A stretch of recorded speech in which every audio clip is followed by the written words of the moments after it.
Travel and Things in association with Sun Destinations, iconic destinations with amazing experiences, present In Conversation With. I'm your host, David Batsoffen, and joining me today from Intrepid is Clinton Else, who is the Regional General Manager for Africa and the Middle East. It's a heck of a title, Clinton. Good morning. Welcome to you. Morning, David. Thanks for having me. It's only a pleasure. Let's just unpack your title. Africa and the Middle East. So how far do your powers range? Yeah, right up to the top of the borderline. So I look after Egypt, Turkey, Jordan, which we opened a couple of months ago, Right. as a brand new DMC into the stable of Intrepid, as well as East Africa and Southern Africa. Okay. And Africa, I do believe, and I think people have learned, maybe post-COVID, that Africa is a destination. Even if you live in Africa, Africa is a destination. And there is so much to do on this continent before you even set foot anywhere else in the world. 100%. I'm passionate about this continent and Africa in general. I think it's so beautiful, and there's so much to still see. You can travel this continent all your life and still not see everything that you need to see. And unfortunately, there's so many South Africans, so many of my friends that I speak to as well, they've traveled more globally than they have in their own backyard. Yeah. And that's actually something that Intrepid is looking at right now globally in all our regions, is to really focus on a backyard standpoint in terms of saying to travelers, we need to be realistic and we need to be honest about the climate emergency that is happening globally. And one way to look at that is to travel closer to home and to experience areas, not get on a long haul flight, but actually see what your own country involves, what those around you involve, the cultures, the sights, the sounds, the smells, everything that is there, and really immerse yourself. Well, you see, I think people get, I don't know if it's the word is frightened, but I certainly know that during COVID, when we couldn't travel overseas, my wife and I, we discovered places here, specifically down on the coast.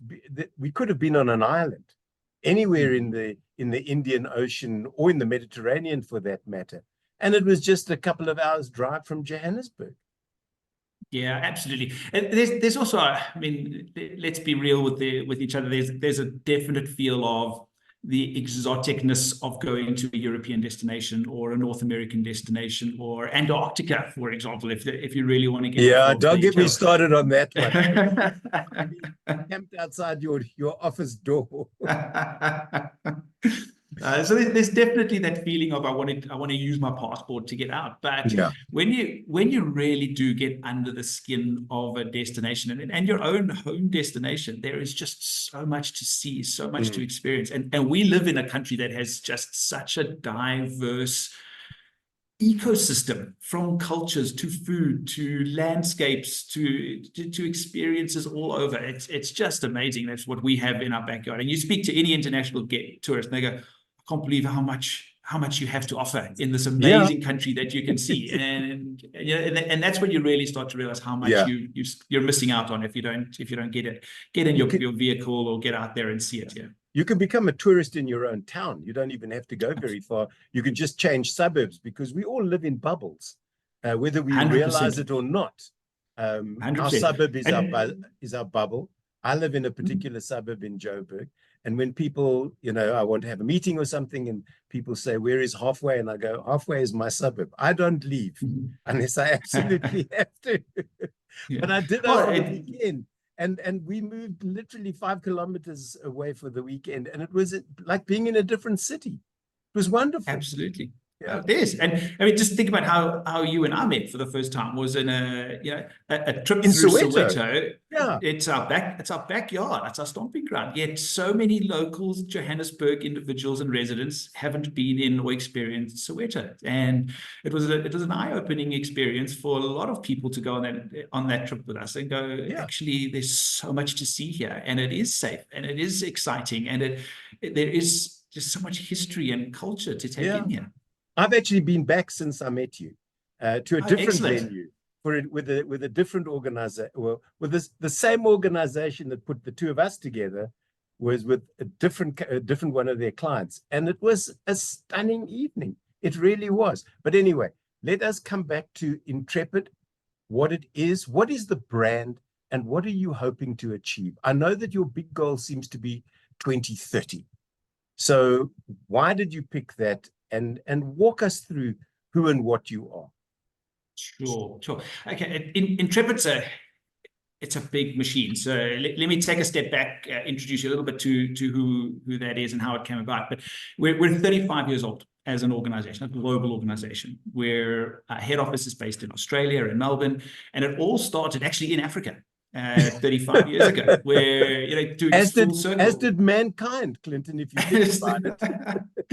Exactly. So two individuals who weren't in travel originally came out traveling with friends and family, bought a big truck, shipped it over to Africa, and they traveled through Africa overland style with almost like a Lonely Planet tourist style thing, where they didn't have plans, they had a map, and they went and they traveled as they went along. Right. As they got to the end of that, they're sitting at home, back in Melbourne, going, you know what, that was actually a really interesting way of travel.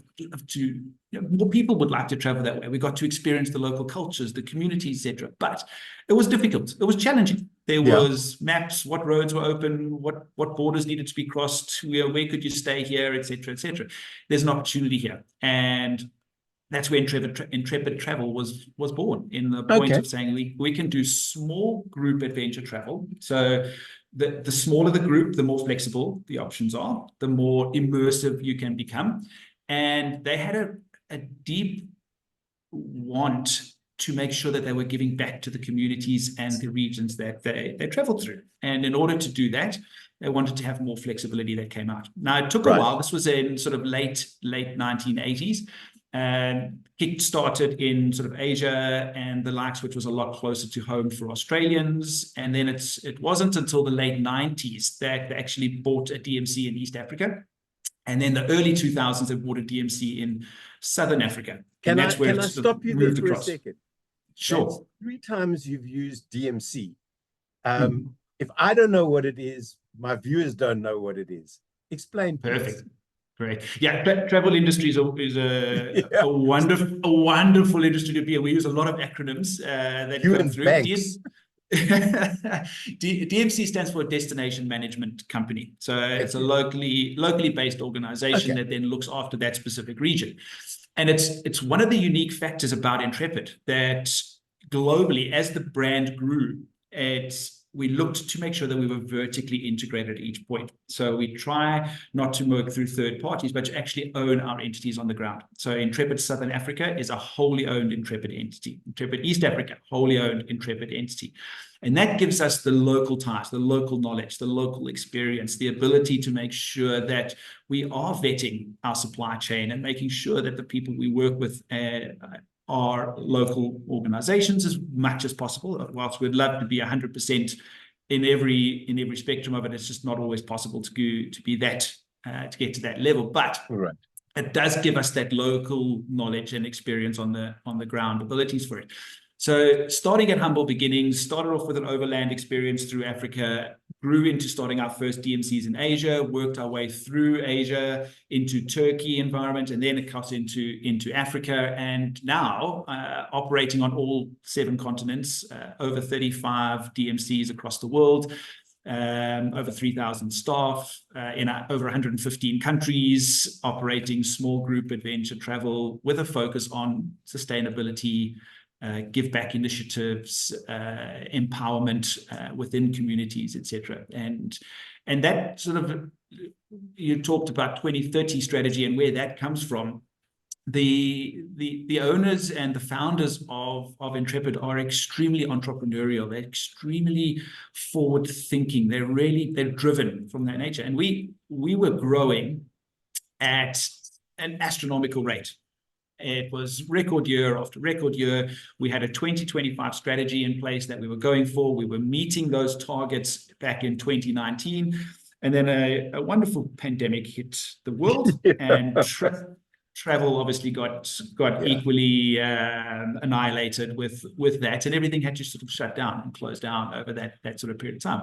And that put a dent into strategies. It put a dent in forward planning. It really was a big roadblock that came into play for it. as a global company, we put in measures in place to make sure that we were ready to work through the pandemic. It's a benefit that we had, that we were in multiple different countries on multiple different continents, allowed us to stagger openings, etc., as it came.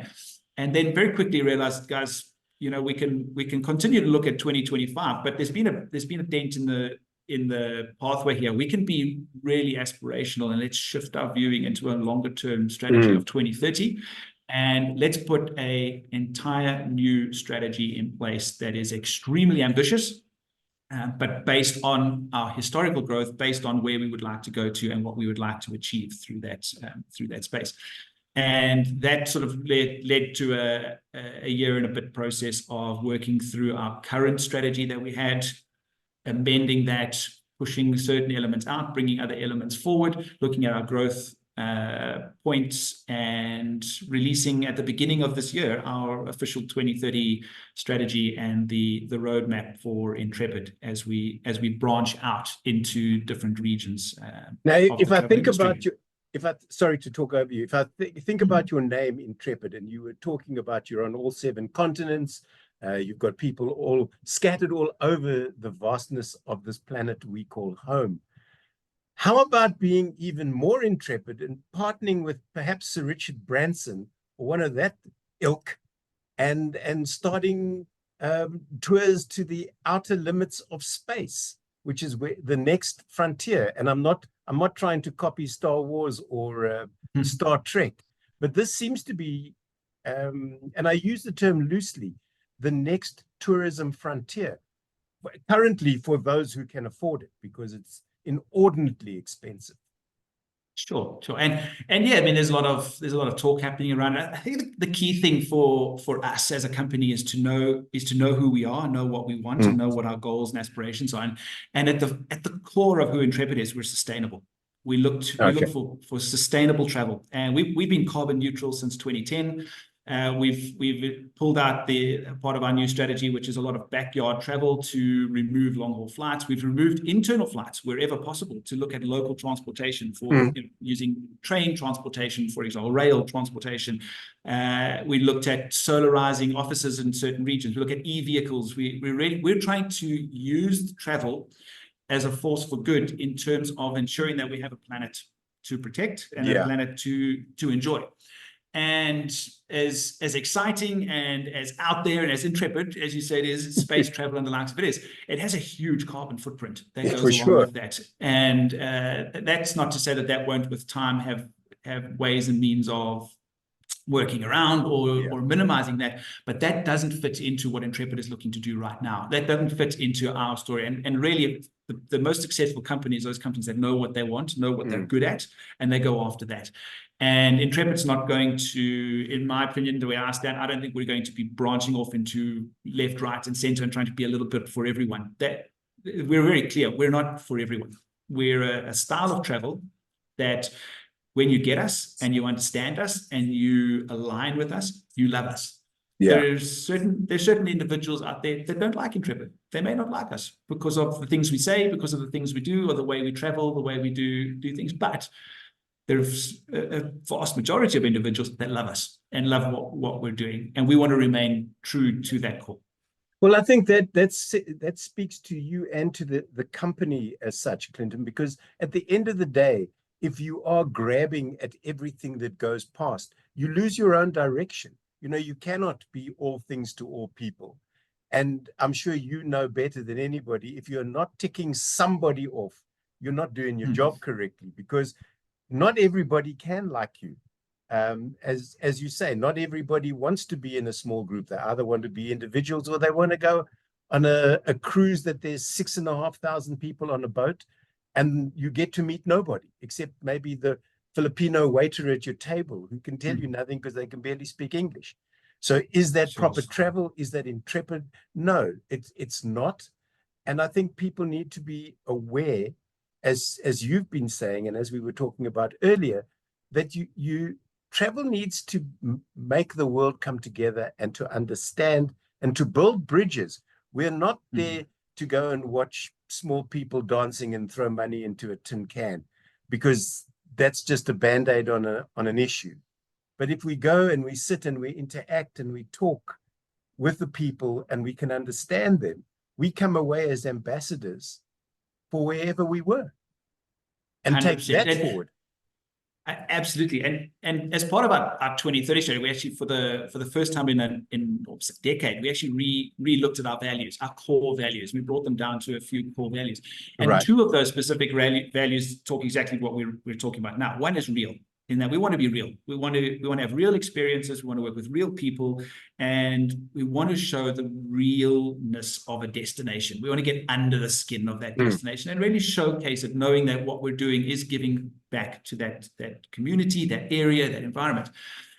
On the flip side of that, one of the key ones that we have, and I mentioned this a bit earlier as we were chatting, is ambitious. We're an extremely ambitious company, so we're looking to grow. Our growth trajectory going into 2030 is exponential. We're back to pre-pandemic numbers. We were back to pre-pandemic numbers last year. In fact, 2023 was a record year for Intrepid, a record year in our 35 years of history, not just post-pandemic record year. It was the biggest year we've had globally, and that is largely attributable to the leadership, the team that we have around the world, remaining focused on what is core. And now it's the point of saying, we've got the platform, where are we going to? And that ambitious nature comes in with looking at alternative revenue streams that are going to meet the core values of what Intrepid is looking to do and achieve within the travel space, whilst allowing us to grow. And there'll be certain things that will be coming out in the coming months and the likes of it, which will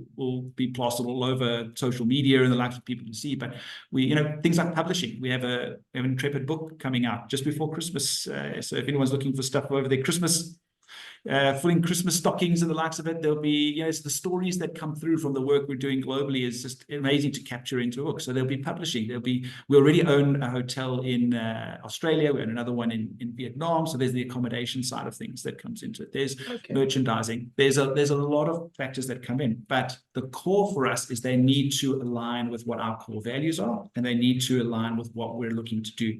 And primarily, that is sustainable, experience-rich travel. We've got another acronym, we call it a CERT, in that everything we look at that comes back to say, is it sustainable?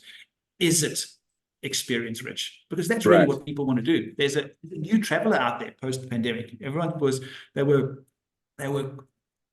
bottled up for so long, and they're coming out going, well, now I want to know my neighbor. I want to know people around me. I want to get to know a community. I don't want to just be a spectator who walks past and ticks a box to say, yes, I've been to that country, or yes, I've seen that site. They want to say, I didn't just go to that country or see that site, but I made a friend and I made a connection, and we're still communicated. We're still connected. Yeah, that's very. We have a group. We chatted about it a little bit in Soweto. So we actually have a group of travelers that travel with us here in the Southern Africa DMC that met as individuals, solo travelers, never knew each other before. They met on one of the overland experiences that we did. And now, post that, they kept in touch on social media platforms, WhatsApping each other, etc., etc. They built solid connections on that trip. Now they travel around the world every couple of years as a group. Yep. And they're actually coming back to Southern Africa this year, where they want a tailor-made style experience to see different elements that they hadn't seen before. But that's the power of travel, that connectivity that comes through, not just to educate, not just to open the eyes of someone to see something a little differently, but to make a connection. And one of the most dangerous slippery slides we're going down as the world is that things like social media, which is designed to bring us together, is actually separating us more than ever been before. And travel has the power to bring that together. I hear what you're saying, because I believe it's not social media, it's anti-social media. And we are the most connected, yet disconnected generation at the moment, because we no longer communicate face to face. We want to do text, we want to do voice notes. We're scared to phone somebody lest they're not ready to take our calls, and we intrude because we don't start our conversation by saying, "Can you talk?" We just bulldoze straight into what we want to talk about. But back in the good old days, when phones were still connected to a wall, and you had to sit in a chair or at a little table in an entrance hall You made those phone calls because otherwise you never connected. You mentioned Antarctica. Do people go to and that seems to be a big destination. It's been on my bucket list for an inordinate length of time. But do people go to the Arctic? Yes, so the Arctic Circle area, absolutely. Yeah. So we operate some various excursions up in the Arctic Circle itself, where you can see the Northern Lights. Get to know the communities in the area. We have an eco lodge out in the middle of the wilderness that people can go to and just switch off and experience the local cultures, from dog sledding to ice fishing and the likes of it. So it's a different style of travel that we're looking at, right? It's to go and experience a culture, to see the sights and the sounds, but to do it differently, and to make sure that you can really disconnect from everything and immerse yourself in that space and in that time at that point. Clinton, I've never understood people who travel, and by travel I mean maybe international travel, who arrive in their hotel, unpack their suitcases, hop on the bed, and lie and look at television until it's dinner or lunchtime or breakfast. And then you go, what are you doing today? No, I'll walk down the road and I'll see and then I'm going back to the hotel. And there are people who do that, and I just don't understand it. My wife is the exact opposite. Every second of every day of every holiday we've ever been on, time is of the essence as far as she's concerned. We landed in Rome many years ago. She found out that there was a Frida Kahlo exhibition. And she just goes, I'm going to the exhibition. And she vanished. I didn't know where she'd gone. I didn't know how far away it was. And that was at like 6 o'clock. And at 11 o'clock, she wandered back in going, what a wonderful exhibition. And I go, I was concerned. She goes, don't be. It's Rome. What can happen? I'll get my bottom pinched. And that's about it. Absolutely. And it is, it's, and as we said at the beginning, it's each to their own. There are different styles of travel. There are different types of travelers out there and the likes of it. So it's all about making sure that we align with the style that we're looking for. And for Intrepid, that is, experiencing an area or a culture or a community or a region that we're going into its fullest. We have got onto a point that we've said we need to slow down some of our experiences, because you get caught up and you're trying to put in too much in, and then you realize that you need a vacation after your vacation. Well, this is it. So we actually have 4 different styles of travel that start from your basics, work into your original, into your comfort, and then up to your premiums. And depending on the style of travel you get, that you choose, it has either less inclusions or more inclusions, or an opportunity to be a little bit slower paced, and then sort of add in as you need to add in as you go.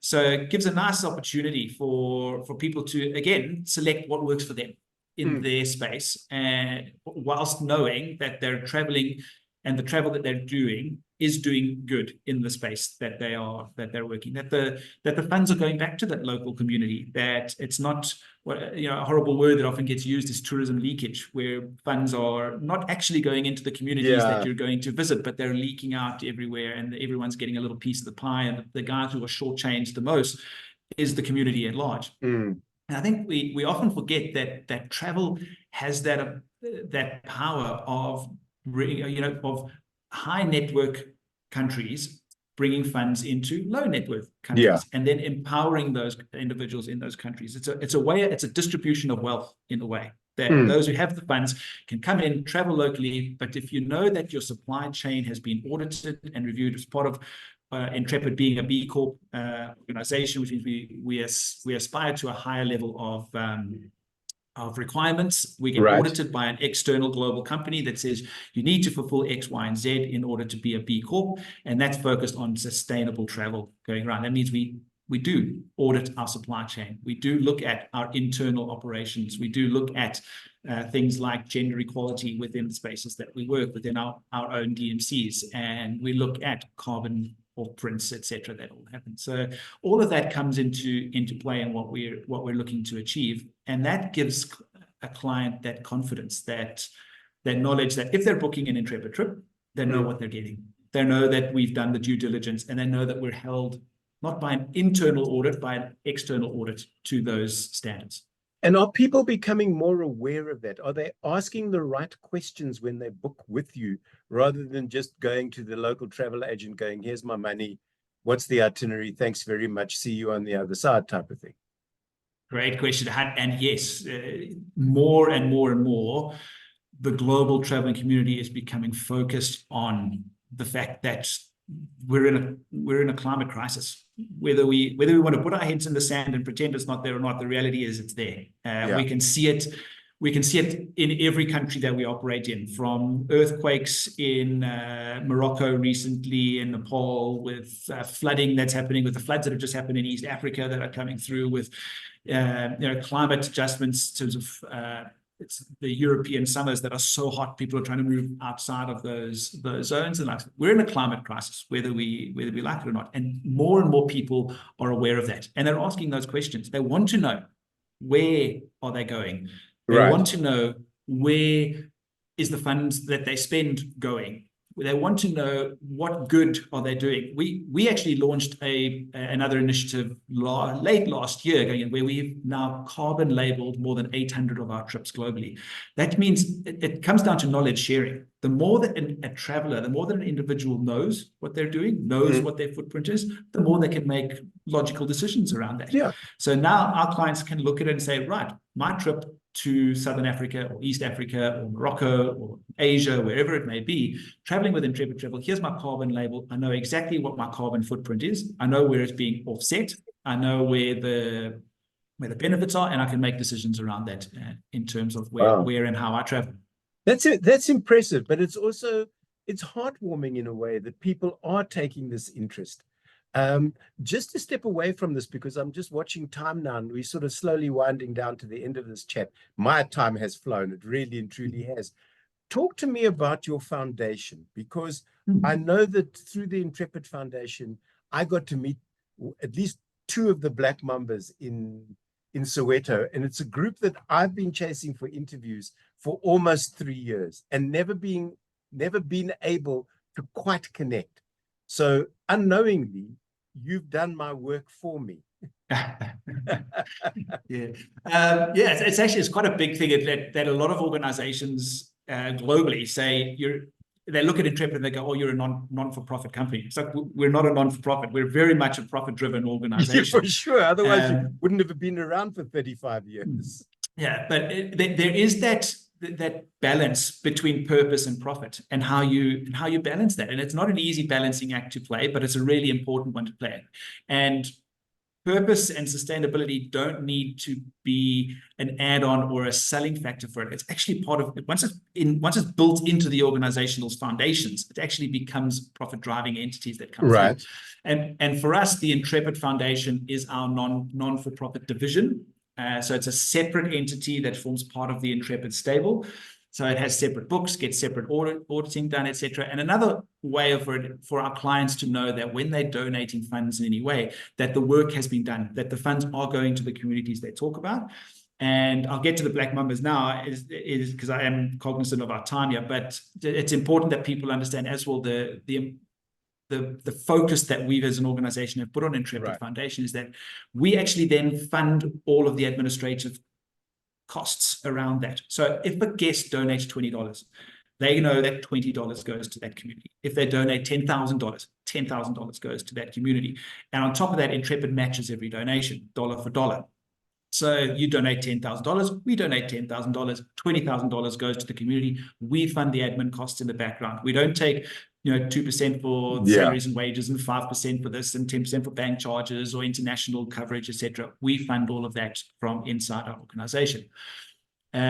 What we look at with inside the Intrepid Foundation, as well as all the areas that we operate in around the world, we look to have key partners that meet certain aspirations, that meet certain goals, values that we're looking for as well, that we can partner with, that we can do further good. Now, that doesn't always mean that because you're an Intrepid Foundation partner, that our trips are going to stop at your premises or view you or come and have a chance to see it. Some instances, it's purely a matter of we raise funds and we donate the funds and you do what you need to do with it. Right. We had a really good opportunity when I connected with an individual called Simon Jones from the UK. He's the founder of Helping Rhinos, and with another individual called Craig Spencer, who's here in South Africa and the founder of the Black Mambas. Now, the Black Mambas and Helping Rhinos work really closely together.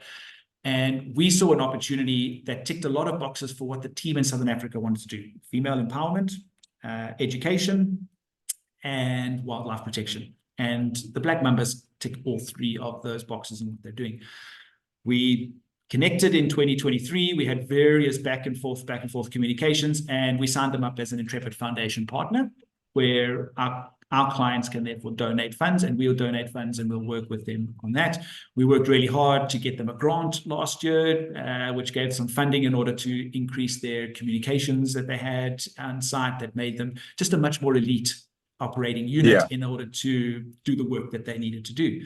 And during all the discussions in Oxford, a crazy idea came up to say, well, what if we had to, how do we amplify the voice even further? How do we let more people know about the good work being done? You know, all female anti-rhino poaching unit, unarmed, doing education in the communities that they work with, the children that they feed, the female empowerment of providing work for these women in the communities, the pride that filters through, not just to their kids, but the community as a whole. We wanted to be able to amplify that. So we worked with them, and very proud to say that we're the only organization that is able to actually spend the night with the Black Mambas now. So on very select Intrepid departures. And I say very select because we need to be cautious about the fact that these individuals have a job to do, and we don't want them hosting our guests over doing the work that they need to do. Correct. So it needed to be a balance between the two. So on select departures, we actually go and spend a night. We assisted to build a camp in the middle of the bush where they operate out of, and our guests are taken in. We do a snares sweep with the Black Mambas, which is a walk through the bush to see, you know, again, what are they looking for, talking through questions and answers about what they would traditionally find, how they would approach it if they found it. We get back to camp, we spend time around the fire, we do storytelling, Q&A with everyone. They get to spend an entire evening with the Black Mambas rangers. They camp in the riverbed.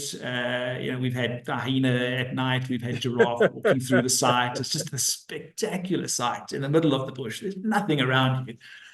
And then we're up in the morning, our team make breakfast, we pack up camp, and we continue on, and the Mambas continue on their way. So, Clinton, I'm going to stop you there. Yeah. And if people want to find out more about the Black Mambas, they must do so. As I say, we're running out of time, and in order to make the most of this for you, give us contact details that people can get hold of Intrepid, find out about the trips that you do and how they can become involved.